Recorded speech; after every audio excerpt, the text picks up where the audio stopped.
Our division problem, 8,792 divided by 3. We're going to start by creating and filling out our think box where we repeatedly list the multiples of 3. So we're going to be multiplying by 3. So I'm going to list over here the multiples of 3. 3, 6, 9, 12, 15, 18, 21, 24, 27. Now I'm stopping at 9 because the largest place that we have to multiply for any place value is 9. So I'm listing 1 through 9. And now we're going to look here to decide if we're going to multiply by 1,000, 100, 10, or 1 first. So go over to my division problem, and I notice that my 8 in the thousands is greater than my divisor. So when we start multiplying and subtracting, we're going to start with the number 1,000. So I'm going to turn all of my numbers to 1,000 by adding 3 zeros. I'm going to keep adding 3 zeros to every number, and order to figure out what to subtract from our division problem number. Almost done. You want to make sure you have space to write out the zeros. And so now we have our multiples of 3, starting with 1,000, 2,000, 3,000, and on down to 9,000. So look at your dividend. The largest we have is 8,000. So come over here to your thousands. We're going to find the 1,000 that is closest to 8, which is 6. So we're going to subtract 6,000 from our dividend, which is 2,000 multiples of 3. So that is part of our partial quotient. So now we're going to subtract, see what we have left. And now we have 2,792. Now that is not large enough to subtract 1,000 more.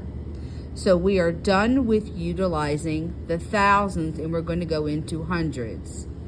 So in order to start with 100, we're going to go to each of our numbers and take off 1 zero, which turns all of our factors times 3 into a 100 number.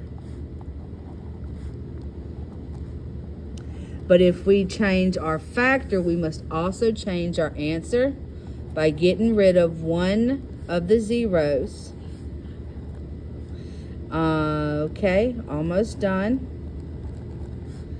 And now we can see that we have now multiplied by hundreds.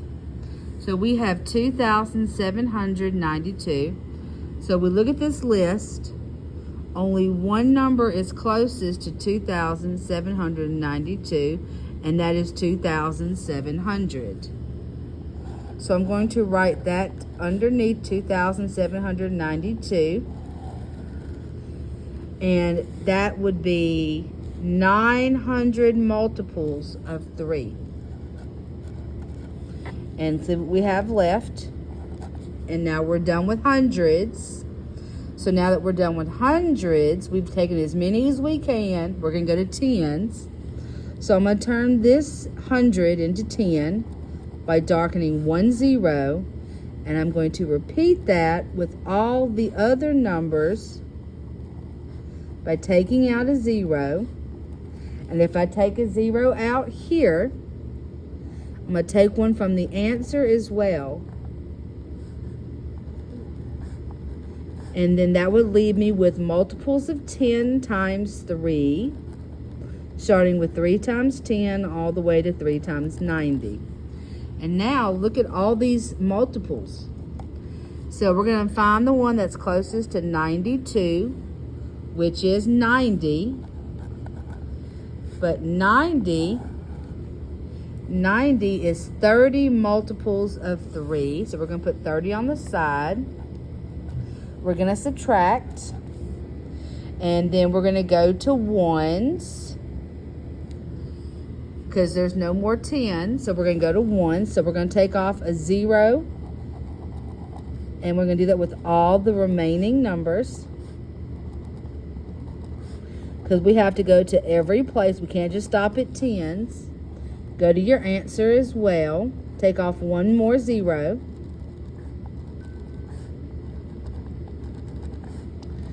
And now we're going to look to see, are there any ones that subtract from the number 2? And there is not. So we're going to put 0.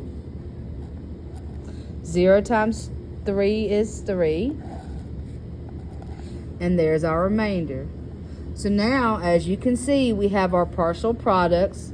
We have 2,930. So we're going to put 2 in the thousands. We have 9 in the hundreds.